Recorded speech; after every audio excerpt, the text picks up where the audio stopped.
Assalamu alaikum. Welcome to Dialogue. I'm Taimur Shamil. India has been running fake accounts, fake websites, think tanks, and several news agencies for that matter to primarily disseminate the disinformation to foster India's interest and also to discredit Pakistan. This was exposed by EU Disinfo Lab, an independent organization based in Brussels, and this is, I would say, one of the biggest expose of India, the way they have been disseminating disinformation globally. This also tells us about their approach towards the international relations, their approach towards the institutions, international institutions like European Union and United Nations. The underlying element, the bottom line of this whole campaign is to discredit Pakistan, as I said earlier, but also at the same time there are many questions on the way they have been working. The question, first of all, the biggest question is that they wanted to undermine the sanctity of United Nations.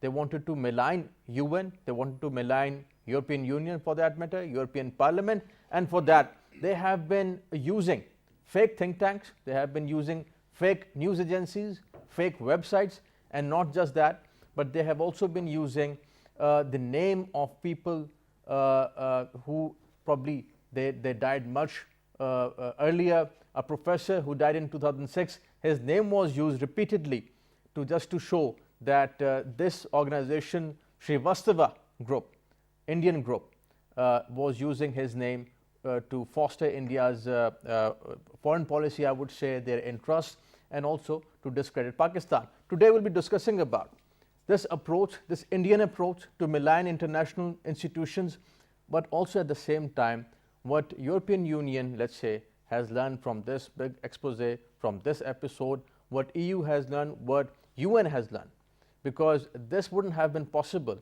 if people working in EU and UN wouldn't have collaborated with this Srivastava group, which was using disinformation and fake accounts in UN and European Union.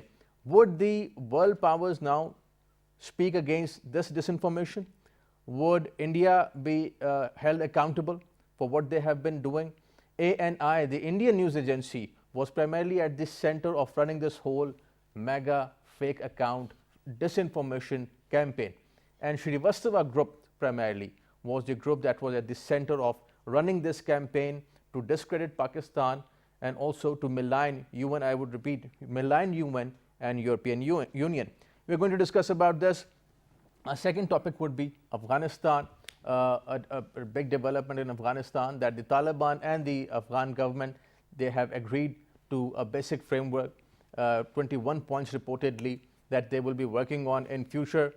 This might take a little time, the whole process of the political process in Afghanistan, but we'll be discussing about the future of Afghanistan, because that is very important, the political future.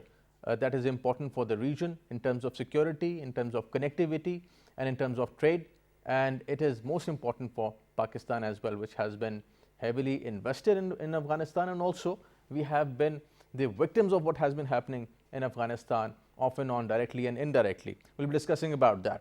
In the studios, we are joined by our special guest, Syed Muhammad Ali. He is the director at the Center for Aerospace and Security Studies.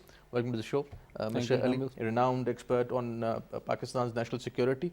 Welcome to the program. On Skype, we are joined by Dr. Hussain Shahid Soharwardi, renowned senior academic from Peshawar University, expert on international relations and Pakistan's foreign policy. Welcome, Dr. Soharwardi.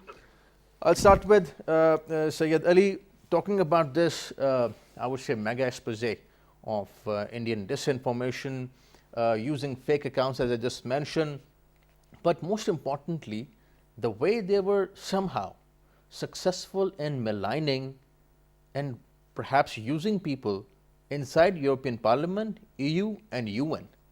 They did it. Now they're exposed. But how do you see this whole mega scandal, the way India was involved in it? Thank you, Shamil. A very important topic. My compliments to you and PTV. There are three things which are very significant and somewhat extraordinary in this expose.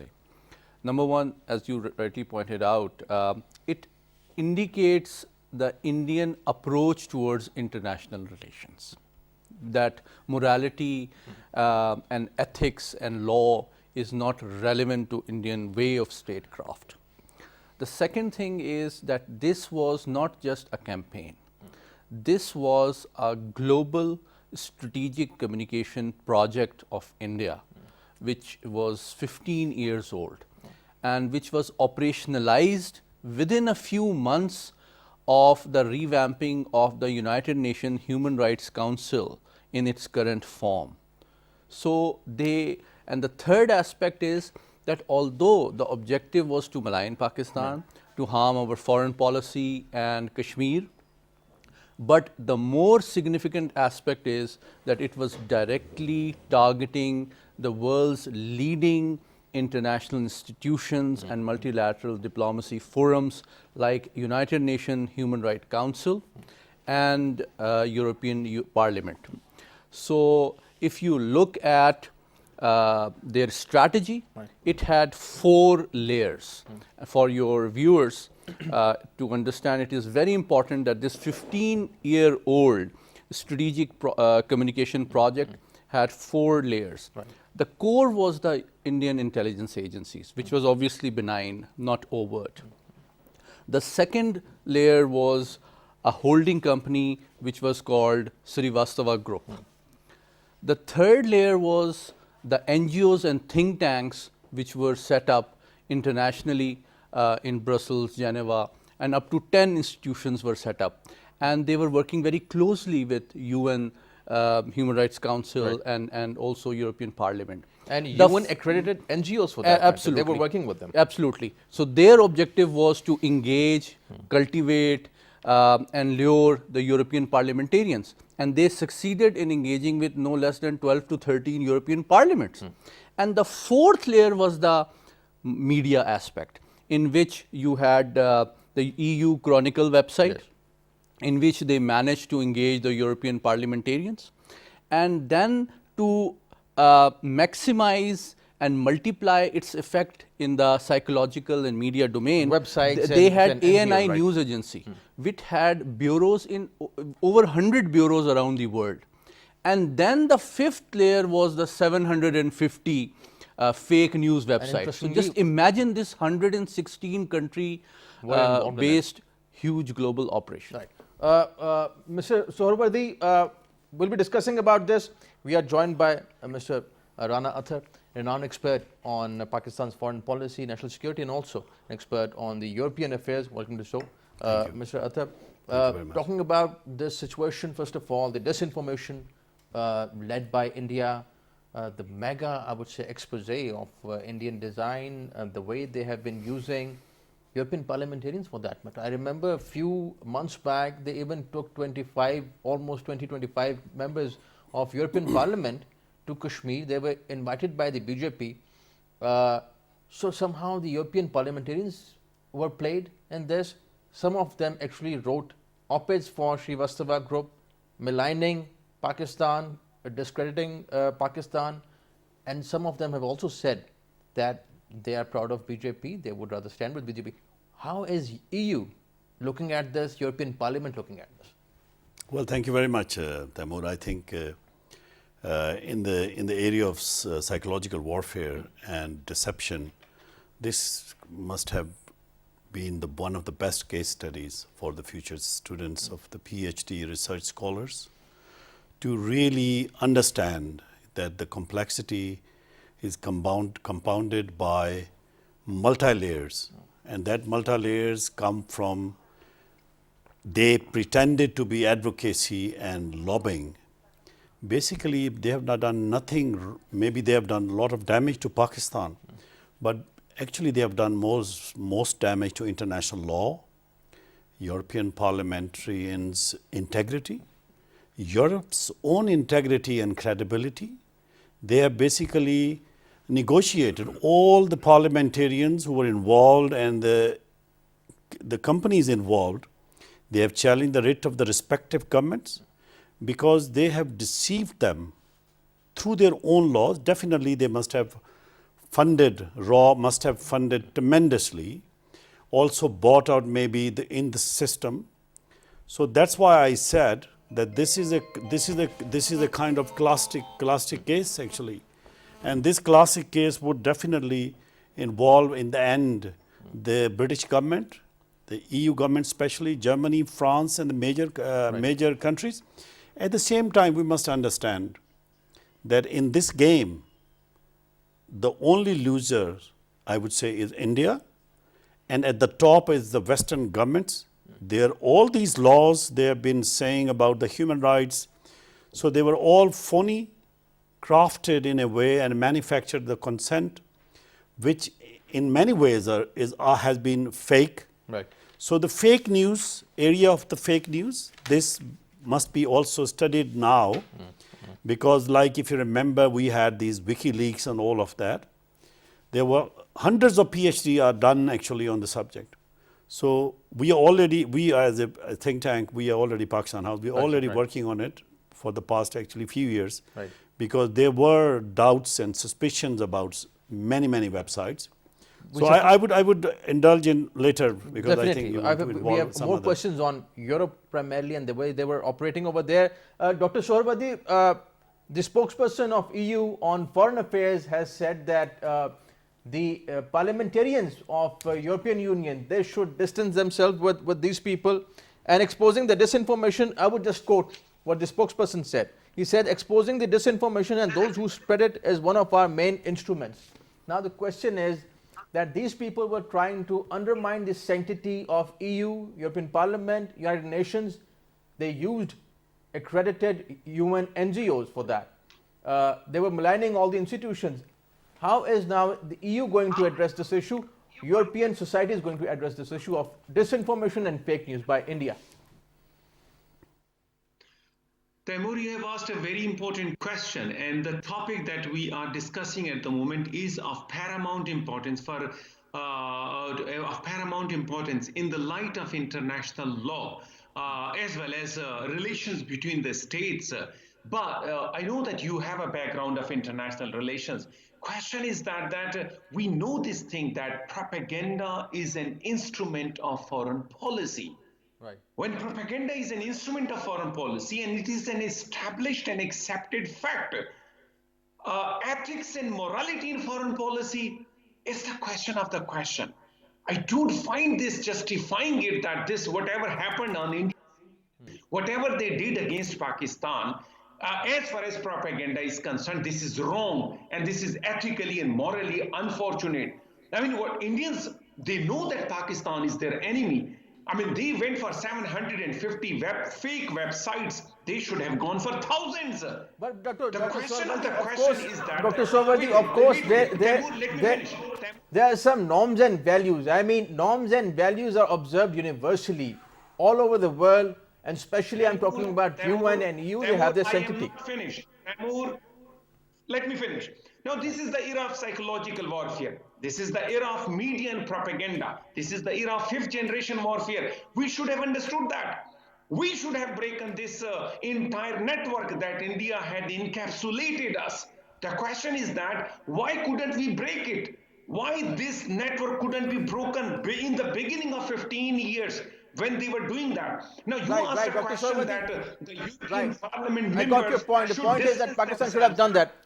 No, I think, to be honest, Dr. Sohrawardy is going in another direction in analyzing Taimur, I have not finished, the reason behind it. But the issue here is, it's not about Pakistan should have Pakistan. All these things were camouflage in disguise.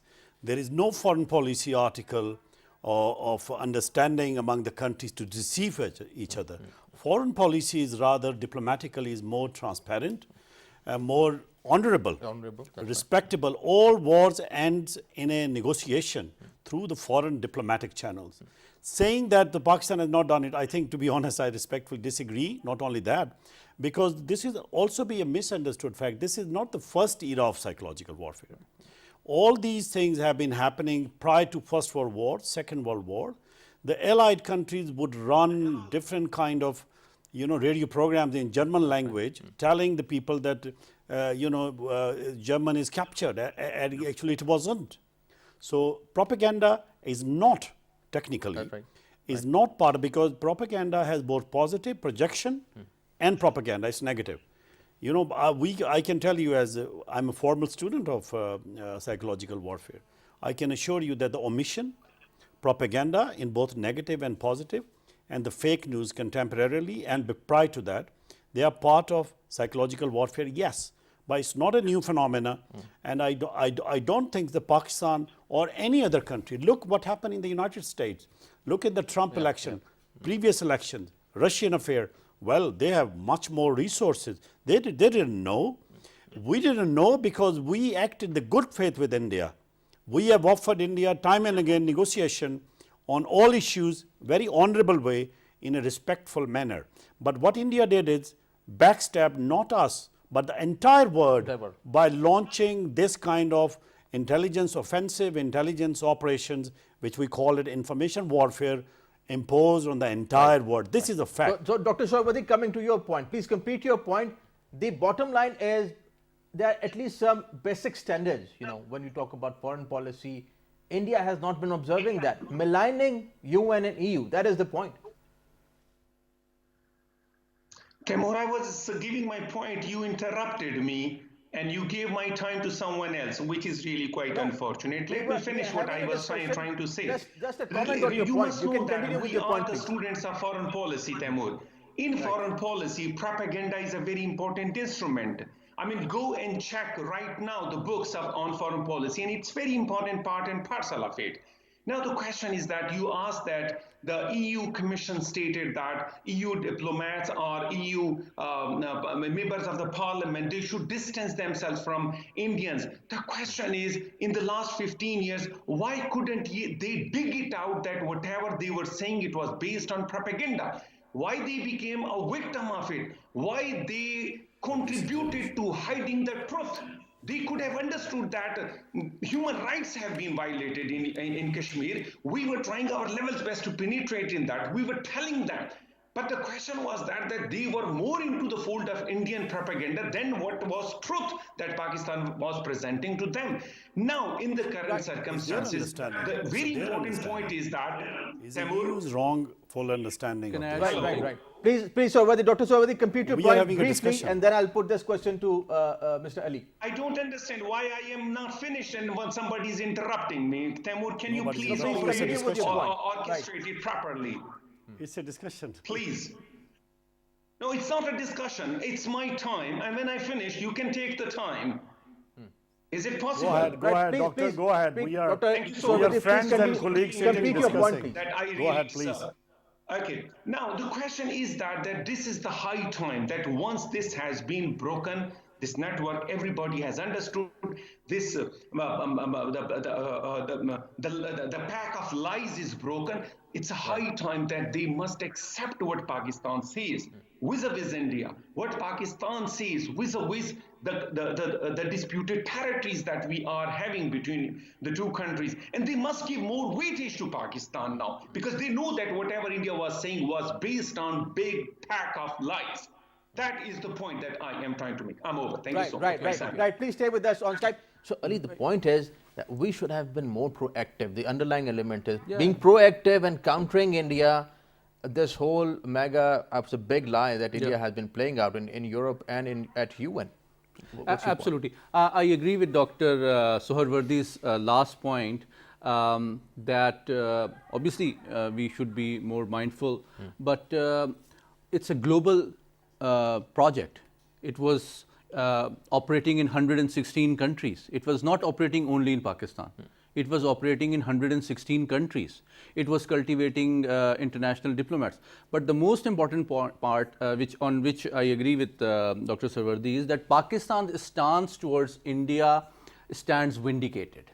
That whether morality matters or not is besides the point, but there are certain norms which determine how a state is considered in the world. Right. Whether you are a responsible part of the international community or not, but whether you are using money and bribery to push your agenda, and your international institutions, your journalists, your diplomats, your think tanks, your NGOs, your scholars, and your media organizations have any credibility or not. So this this is the most unprecedented expose which has provided the international community the empirical evidence of the reality of India. So what Pakistan, I don't think Pakistan's stance towards India's behavior in statecraft has been vindicated so effectively ever before than this expose, because all the evidences are there. Now what Pakistan needs to do very quickly, I need to share with you, I think this is a great opportunity for us that at the political level we need to engage with the international community's leadership and expose India that what their reality is. Secondly, our diplomatic missions in all these respective countries, particularly Geneva and also in Brussels, should engage, provide all these things and follow it up, that your lawmakers, your diplomats, your forums have been used. UNHCR of all the institutions have been used by Indian fake institutions, think tanks and NGOs for hundreds of interventions to dent Pakistan's case on Kashmir and human rights issue. This is very important. So, Mr. Athar, do you think that European parliamentarians, European society as a whole, the institutions over there, they would be more cautious in future after this expose especially? I mean, if let's say the spokesperson of EU is saying on foreign affairs that, you know, we need to be more active on exposing this information, you know Europe well. How do you see their, let's say, response to this disinformation? I think it must have come as a shock, to be honest. European intelligence agencies are much more powerful in aerial reconnaissance and electronic intelligence. They could have done a better job. They failed actually, because the credibility is dented more to Indians, or sorry, to the Europeans, because they've allowed the soft power is something else, but they've allowed this very deceptive kind of framework of propaganda to creep in. Sorry to cut you. We'll take a break and I will be right back.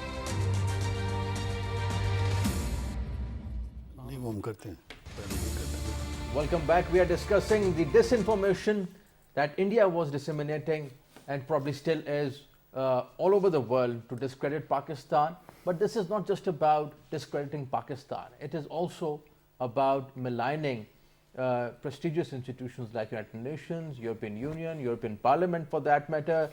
They were coming up with fake accounts, fake op-eds, fake NGOs and think tanks. Mr. Athar, how do you see this? And please continue with your point that you were discussing. Actually, what I was trying to say is that you see which entities were involved. The dead people, the dead professors. This is how you conduct your norms in the diplomatic world. It means that this sinister operation, information operation, as started 15 years ago, had much larger implications for the global credibility of the global communication strategy. We have to also look into the fact, and also the European must be cautious to understand their system is flawed. The first thing is your operational procedures, that how you register an organization. Did they made a fully check? No, they did not. Look what we are doing, for example, now, SCCP is doing everything. Other Europeans were so fooled by the Indian money, the craftness and all the deceptive operational propaganda. So this is, we call it in the real hybrid warfare, is offensive information operations, intelligence operations, in which they have set aside all kind of future implications. Of course, there must be a plan that what would be the impact if they get caught. But now if I have to say that which countries are the target, which countries really should be embarrassed and discredited, one is India, discredited completely. And we have been saying that India has been lying, all the Samjhauta Express, all the Uri, all these attacks, false flag operations, where India conduct themselves. And all these things happened, and we were saying to the world, ask for the evidence. Well, the evidence has come now, but it has come against India, because India has managed to damage itself and the European credibility. Because we would be very cautious if Europeans are going to comment on HR or anything, making a statement on Kashmir and our policies. We should definitely ask questions on the to the Europeans. What are the basis? Because the empirical evidence, as my colleague mentioned, is there now. It's a classic case study for, you can really mint millions of documents out of it. Everything will provide. For example, when you buy an IP address, when you put a material content, you have to register. There are European laws are very strict, as if we had it based in Europe. In US, it's quite different. In US, you have to go to Senate, Congress, write them emails to ensure that your firm is registered, and then you have to go to the IRS to register in tax and everything. Well, I'm not sure that if India has fulfilled, definitely they have presented false documentation. This should be propagated. One of the things which Mr. Ali was mentioning is very good, that what should we do? Well, the first thing we should do is to prepare a complete examination and interrogative dossier and understanding the European media laws, European company laws, and present to the European Union to ask them to take action against India as a state. Right. Because the state-sponsored terrorism has been article of their foreign policy. And our colleague, of course, Dr. Suhrawardy was rightfully saying that you can propagate in foreign affair policy. But obviously, as we all agreed, even Doctor also agree, that there has to be a norm. There has to be a norms in foreign policy, because you are talking as a nation state. While they were, we don't know which kind of money was used. This is very important. This should be taken to actually to the money laundering. It should be going to FATF basically to understand from where this money came, what kind of, whether they run brothel houses, they sell drugs, what kind of money they have used, because illegal money. There must be an illegal, I can assure you, if this point has not come up, Pakistan should lead this point. At least we would like to take this point further, that we like to know the source of funds from where all this operation was funded. If the state has funded, it should be absolutely penalized. But I'm not sure they must have, because they have front companies, This is a very important consortiums, point. holding companies. It means that everything was fake. So we need to go to the bottom, where the money has come from. As I said, from brothel houses, which I'm sure they are running, from all other issues, because this is how these illegal operations work. So I would say that the Pakistan should take a stand on it, and Europeans should listen to this, and they must also present us the fact. They are also responsible. Responsible. And Dr. Suhrawardy, Srivastava Group, as Mr. Athar rightly mentioned, they arrange visits of European parliamentarians to Kashmir. Of course, that must have cost them something. They were traveling to India, they stayed there, they were invited by BJP government, specifically taken to Indian occupied Kashmir. First of all, the credibility of these parliamentarians, that is at stake within European Union, within European Parliament and Europe. And second thing is the funds. This is very important. How do you see these 2 points? Taimur, you have asked once again a very important question, and then the way Athar has raised very important this money laundering thing, because of course all this propaganda, all this machinery, Srivastava Group was very important, very strong group. And no group can be successful in putting forth its point without funding. With every organization is run on money. So how come so much money was invested? It entered in Europe. That is the question of the question. And in the garb of all these things, this question can be raised, as Athar stated, for FATF. How come this entire money was spent for negative things and it went so otherwise, and all these member parliaments, their credibility is now questioned. They visited Indian occupied Kashmir, they came back and they were convinced with whatever drama they were shown there. So right now, the need of the time is we need to expose it. Taimur, if somebody is not shy in concealing lies, we shouldn't shy in exposing the truth. This is the high time that we should once again take this point and tell to our European counterparts that, number one, Balochistan is very badly played by Indians. They are interfering in internal affairs of Pakistan. Number two, they are against important economic projects in Pakistan, especially CPAC. Number three, very important thing, they are using Afghan land vis-a-vis Pakistan to hurt and harm all those campaigns, international campaigns, in which Pakistan is party to it, Pakistan is fighting against, and that is war on terror. All these efforts in Afghanistan have been neutralized by Pakistan just to show that Pakistan is failed.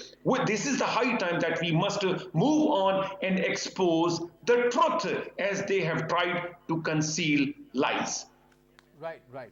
And Mr. Ali, there is this another underlying element when we talk about this whole Srivastava group, the way they were operating and all that. Interestingly, the parliamentarians who were involved in this, most of them, they belong to the European far right political parties. Indian far right, Hindutva, saffron tide, the way we see it, the way they have been carrying out with pogrom And the neo-Nazis. genocide, Neo-Nazis. neo-Nazism, I would say. And their nexus with the European far right, that is, I think, one of the another underlying elements. How do you see that? I think it's a very important observation you've made, Shamil. I think, as they say, the rise of the right is perhaps manifested here, and we see a growing convergence of evangelicals, of far right, conservative Christians, and also the Hindutvas, dominated ideology in India. So this emergence of the far right is influencing the world politics in a very precarious manner. It is affecting the world peace and security because their approach towards international politics is amoral, and it is beyond all ethics, norms. It exploits all the international forums and institutions, and it is not allowing international law or multilateral diplomacy to take its course. So I think the international institutions like United Nations, like European Parliament, have a great question, a great challenge, because their credibility has never been questioned before like this. So what we need to do, quickly I need to say, I think this is a great opportunity for Pakistan to galvanize and re-energize its foreign policy and diplomacy. We need to develop a very robust and global campaign to expose India and present it as a great international threat to peace and security. It should have 5 aspects. Number 1, it has an extremist ideology. It has an unstable polity. Right. It has a declining economy. It is using fake news and sponsoring terrorist organizations to destabilize neighboring countries, and sponsoring fake NGOs and think tanks around the world to harm the rights of the Kashmiri people, which is a UN mandated, UN recognized issue, the oldest issue on the UN agenda. Right. So basically UN forum is being used by India through fake news, through fake entities, through fake think tanks, and hundreds of interventions have been made in UNHCR in the last Definitely. 15 years. So I think the question is from the UN itself to come clean. Come clean, and EU for that matter. But Absolutely. other than that, this underlying element, Mr. Athar, of the far right, this nexus of far right. Recently, we have seen several attacks on Muslims and other minorities all over Europe, for that matter, in US, the KKK in US, and other far right groups. Their nexus with India is within, as you rightly mentioned, neo-Nazis. This is becoming dangerous for the region, for our region specifically. How do you see this nexus? Well, I would say is that my clinical observation on this is, which I have been observing for many, many years, almost 2 decades. Neo-Nazis, the marriage of neo-Nazis and Hindutva and all the right-wing parties in the United States, in Europe, can cause a second Holocaust. I can tell you why. There are 3 very important reasons. One is Jewish cemeteries were destroyed. They were desecrated. Muslims' graveyards were destroyed, desecrated. There is a pattern. And the instigation comes from Hindutvas, the BJP, illegal parties and individuals exist and do business in European countries. Particularly in Germany, in France, and in other European countries, in Britain, you would see the pattern, what's happening. In France, these Jewish incidents happen. In Sweden, they happen. And there is a grave threat to the soft society, societies like European societies in the post first Holocaust. There has been an understanding that all kind of right-wing parties will be discouraged. But since the new Nazis operate in disguise of hardcore music groups, they also operate under publishing houses, and they provide and render facilities and basically the partnership to the Hindutva. And I think if we look at the BJP has just come, for example, but Hindutva has been operating for almost 70 years. And this was their chance when current Prime Minister Modi came to power, because they have institutionalized that hate ideology. So that's why I said the marriage between two hate ideologies are going to threaten not only Muslim, but also the Jewish community in Europe, and that there have been a series of incidents. If you go and look into the credible news resources, you would find that there have been incidents and that they are increasing.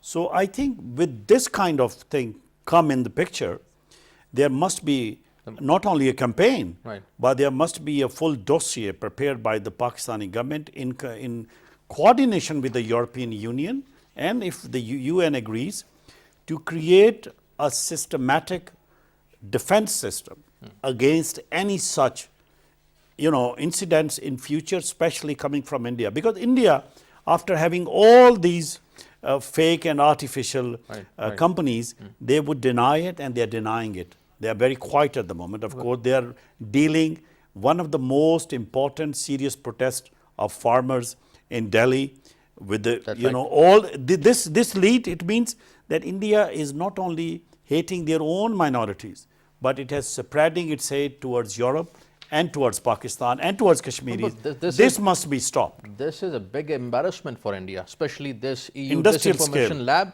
Industrial scale assessment. Absolutely. And Dr. Shohrabadi, few days back, Foreign Minister Shah Mahmood Qureshi and DG ISPR, they handed over, they did a presser, a damning presser, I would say, in which they presented the Indian dossier, actually mentioning those Indian officials who have been operating in Afghanistan and in India to support and finance the terrorist organizations like TTP, Jamaat-ul Ahrar and Hizbul-Ahrar. So what I mean to say is, it is not just Europe. India rather has been actually supporting and financing terrorism and terrorist organizations here in Afghanistan. The world is looking for a solution. India is rather on the other end. They are trying to sabotage peace and stability. Exposing this, then handing over the dossier to the UN Secretary General and also the Afghan ambassador here in Islamabad. How do you see this approach and having an approach to expose India at every level?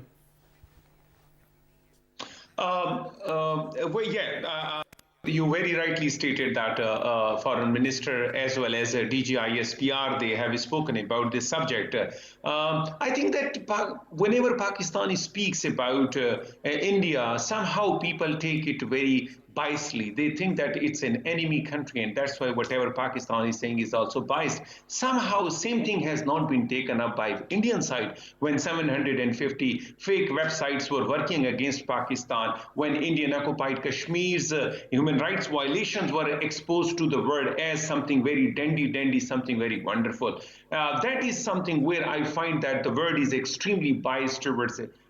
India and Pakistan's relations are whatever both say. Now, need of the moment is that when India is supporting terrorist organizations, when India is institutionalizing an extremist ideology, that is RSS, Shiv Sena type of things, and an Hindu extremist is right now the prime minister of a country. In terms of the process, I believe this is a high time that Pakistan must get some like-minded countries with itself, so that the truth may be exposed to the world even via a third party. And we stated this thing that imagine all these terrorist organizations that are operating in Afghanistan, that are neutralizing efforts of international communities supported by Pakistan, is financed and supported by India.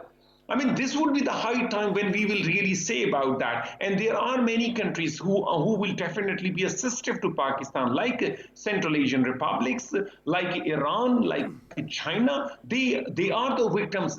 All of these countries are also the victims of terrorism. They are also the victims of Indian hegemonic designs, or for that matter, interfering in internal affairs of these countries. So I believe that this is the high time that Pakistan must go in a league shape rather than solo flight. Pakistan must get on board like-minded countries, especially the countries who are directly affected by Indian interference in the entire region. And as you asked, especially in Afghanistan. Right. Mr. Ali? Very quick point. I think exposing is very important, but not sufficient. I think we need to develop a very effective and comprehensive lawfare strategy based on three things. The state of Pakistan has been harmed. The state interests of Pakistan, the national interest of Pakistan has been harmed by using UN forum for 15 years. So Pakistan has a locus standi. Pakistan has a legal right to make a case at the state level internationally. Secondly, Kashmiris. Their representative could be AJK. They could be the Kashmiri diaspora, which is national of Brussels, which is national of Switzerland, UK. They can file cases in their own respective courts against India, against the state of India, and also against these entities, and also against their state regulator for failing to protect their interests. So that is the second thing. The third thing is Pakistan's Prime Minister and Foreign Minister should write letter to the UN Secretary General with all these evidences as an evidence that UN has failed in its responsibility to provide a level playing field to maintain peace and security, and allowing its forums to be used through fake entities by India to harm the oldest agenda point on its history, which is Kashmir. Mr. Atar, you I have a will point. say very quickly, Right. go after the money, get the money sorted out, resources, and number two, involve the nation states. Make dossiers, but approach them, tell them to give a coordinated response to India, so India should not try it again in the next decade. My last question is, we see the duplicity internationally. They would put Pakistan on the religious intolerance list, but they won't see the genocide in Kashmir, they won't see the genocide of Muslims and Sikhs and Dalits and Christians in India. Imagine if it was China or Russia, it would have been all over the world. But since it's India, probably, let's see who is going to talk about it. This duplicity, how do you see that? Would I that think, still it's continue in Europe? not duplicity. I would say it's hypocrisy in diplomatic core, which just protecting its economic interests more than the humanity. So if you are negotiating or compromising humanity over business, that means that your graph of your human values are going down. That's why I said that if you are going to follow Indian examples and hate ideology and just shying away from explaining to the world what India has done to Kashmiris and what kind of discriminatory reports Europe is filing against us, that can cause in Europe second Holocaust, because hate ideology has a snowball effect. It is very contagious, and Europe is passing through that. We all know it. But I would say that Pakistan should keep absolutely very aggressive kind of approach to engage states which matter in Europe and which also matter globally. Explain to them that their credibility and human values are at stake. Do not file false reports against Pakistan. Pakistan has the most vibrant communal relations, and it is impossible that they did not mention the genocide of RSS Right.